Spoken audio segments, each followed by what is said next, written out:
విజయవాడ నుండి ఈరోజే నేరుగా ఇక్కడికి రావడం జరిగింది కార్యాలయానికి. ప్రధానమైన అంశం ఏంటంటే, గతంలో నుంచి నేను చెప్తూ వచ్చాను, పార్టీ పొత్తులో ఉన్న కారణంగా ఇది ఇక్కడ హిందూపురం సీటు ఏదైతే ఎంపీ సీటుకి మనం ముందు నుంచి దీనిపై కసరత్తు చేస్తూ వచ్చాము. దాని పట్ల వారికి స్వామీజీకి సీటు కేటాయిస్తే మాకు ముస్లింల ఓట్లు పోతాయి అనేటువంటిది ఒక తీవ్రమైన ఒత్తిడిలో ఉన్నట్టుగానే నాకు నిన్న స్పష్టమైంది. కాబట్టి నేను కూడా ఏం చెప్పానంటే, నేనెప్పుడు ముస్లిం సమాజానికి వ్యతిరేకం కాను, నేనెప్పుడు ముస్లింలని బాధ పెట్టలేదు, పల్లెకి ఒక మాట అనలేదు. పైగా నా వల్ల మొన్న జాబ్ మేళాలో సుమారు 180 మంది ముస్లిం పిల్లలకి ఉద్యోగ అవకాశాలు లభించాయి. వాళ్ళందరూ మాట్లాడింది చూస్తే వాళ్ళకి మరి ఏ రకంగా అర్థమవుతుందో తెలియదు. ఏదో ఒక పూచి చూపెట్టి హిందుత్వానికి దగా చేయడమే అని నా ప్రగాఢమైన విశ్వాసం. మరోసారి హిందుత్వం దగా పడింది, వంచనకు గురైందని నేను భావిస్తున్నాను. కాబట్టి ఇక్కడ నేనిచ్చిన మాట ప్రకారం వాళ్ళ యొక్క అభిప్రాయం ఏంటంటే, నేను అసెంబ్లీకి వేయబోతున్నానని తెలిసిన తర్వాత వాళ్ళు ఏదో మధ్యవర్తిత్వం ద్వారా ఏదో ఒకటి దాన్ని సద్దుమణిగి స్వామీజీ అసెంబ్లీకి వేయకుండా ఉంటే ఆయన ఇండిపెండెంట్గా ఎంపీకి వేసుకున్నా పర్వాలేదన్న స్థాయిలో మాట్లాడారు. అంటే నేను ఏమైపోయినా పర్వాలేదు, వాళ్ళకి నేను అనుకూలంగా ఉండాలి. సరే, అనుకూలంగా ఉంటాను. మీరు హిందుత్వము ముస్లిం అనేటువంటిది భావాలు తీసుకొచ్చి నాకు ఇవ్వాల్సిన సీటుని మీరు లేకుండా చేశారు.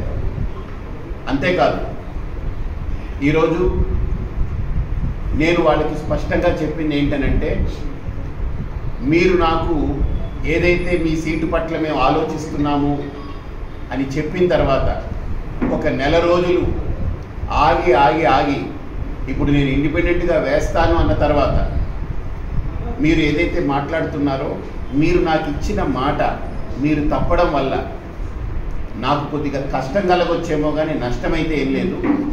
కానీ నేను హిందూపురానికి ఇచ్చిన మాటని నేను కనుక వెనక్కి తీసుకుంటే నా జీవితమే నష్టపోయినట్టు నేను భావిస్తాను. కాబట్టి నేను నా మాటని వెనక్కి తీసుకోలేను. నా మాటని నేను వెనక్కి తీసుకోలేని విధంగా ఈరోజు పరిస్థితులు కూడా మీరు తయారు చేశారు. కాబట్టి తప్పని పరిస్థితుల్లో నేను ఎవరి మీద రాగద్వేషాలతో చేయట్లేదు ఈ పని. నేను నిలబడాలి, ఇక్కడ ఒక మంచి జరగడానికి నేను నా ఆవశ్యకత ఉంది అనుకున్నాను. నేను నిలబడుతున్నాను. నాకు ఎవరి మీద, ఏ పార్టీ మీద కానీ ఎవరి మీద నాకు రాగద్వేషాలు లేవు. ఏ భేషజాలతోటి నేను చేయట్లేదు. నేనేదో అహంకార ధోరణితో నేను ఆలోచించట్లేదు. నాకు ఈ భూమి మీద ఎవరైనా ఒకరు ఉన్నారు అని అంటే, నేను ఏదైనా మాట చెప్పుకోవాలి అని అంటే, మామూలుగా హిందూ సంప్రదాయంలో తల్లి, తండ్రి, గురువు, దైవం 4 ఉంటాయి ప్రతి వ్యక్తికి. అందులో నాకు మా గురువు గారు భౌతికంగా లేరు, ఆయన సమాధి అయిపోయారు. నా తండ్రి కాలమైపోయింది, ఆయన కాలమైపోయారు. నా తల్లి నాకు స్వయంగా చెప్పింది ఏంటనంటే, కళ్ళు లేవు, ఆవిడకి 80 ఏళ్ళు. 14వ సంవత్సరంలో నువ్వు గురుకులాలకు వెళ్ళాలి, అసలు ఈ ధర్మం గురించి నువ్వు తెలుసుకోవాలి అని నేను ఆడుతూ పాడుతున్న సమయంలో చెప్పినప్పుడు ఆవిడ మాట విని వెళ్ళిపోయాను. నా మిత్రులు, నా బంధువులు, నా ఇల్లు అన్నీ వదిలేసి ఎక్కడో గురుకులాలకు తీసుకెళ్ళి వదిలేస్తే అక్కడే బతికాను. అలాగనే 24వ సంవత్సరంలో మళ్ళీ నువ్వు సన్యాసి కావాలి అని అంటే ఆవిడ మాటకు కట్టుబడి నేను సన్యాస మార్గంలోకి వెళ్ళాను.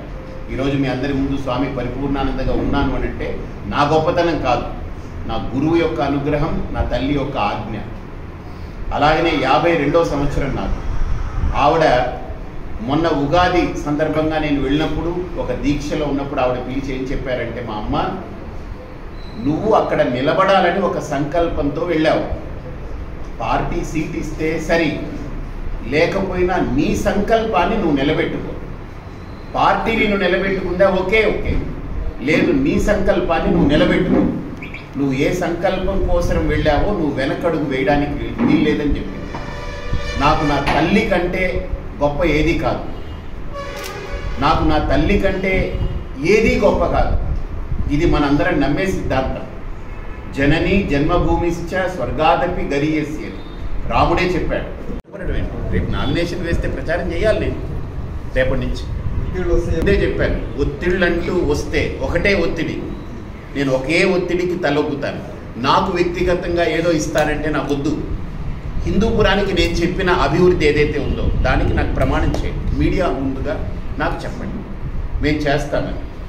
రెండోది, నాకు ఆ ప్రతిజ్ఞ అనేటువంటిది స్పష్టంగా నా మనసు అంగీకరించలేకపోతే నేను ఒప్పుకోను. చెప్పమనండి, ఎవరు చెప్తారో వాళ్ళు చెప్పాలి, చూద్దాం. ఎవరు నన్ను ఒత్తిడి చేస్తే వాళ్ళతో మాట్లాడతాను. ఎక్కువ వెళ్ళట్లేదు, అంటే ఆయనకు కూడా రకరకాల ఆలోచనలు ఉన్నారు, ఒత్తిళ్ళు అక్కడ వాళ్ళు. నేను చెప్పాను, ఇవన్నీ చెప్పినా చూద్దామండి, మనం ఆలోచిద్దాము అన్నట్టుగా మాట్లాడారు తప్ప స్పష్టత ఏం లేదు. అక్కడే రకరకాల, ఇప్పుడు నిన్న 4 సీట్లు మార్చే ఒత్తిళ్ళు రకరకాలు ఉన్నాయి. మనం ఎవరిని ఇప్పుడు టార్గెట్ చేయము. అంటే నా అభిప్రాయం ఏంటంటే, మనం మంచి చేయాలనుకుని అడుగు వేస్తున్నాం. ఒకరిని మనం విమర్శించి ఒకరిని తోలనాడి అసలు వద్దు. మనం హిందూపురాన్ని బాగు చేసుకుందాం అనుకుంటున్నాం. నడవండి, నాతో పాటు నడవండి, నేను రెడీగా ఉన్నాను. ఈ ఊరు నాది కాదు, ఇక్కడ నేను పుట్టలేదు, నేను ఇక్కడ ఒక మెతుకు తెగలేదు, నేను ఇక్కడ బట్టగట్టలేదు, నాకు ఒక అంగుళం స్థలం లేదు, కానీ ఈ నేల నన్ను కోరుకుందని నేను భావిస్తున్నాను. సమస్య లేని ఇల్లు ఉండదు, పరిష్కారం లేని సమస్య ఉండదు. బంధాలు గొప్పవి, బాధలు చిన్నవి. మీ సమస్యని మేము పరిష్కరిస్తాం. రండి, మాట్లాడుకుందాం.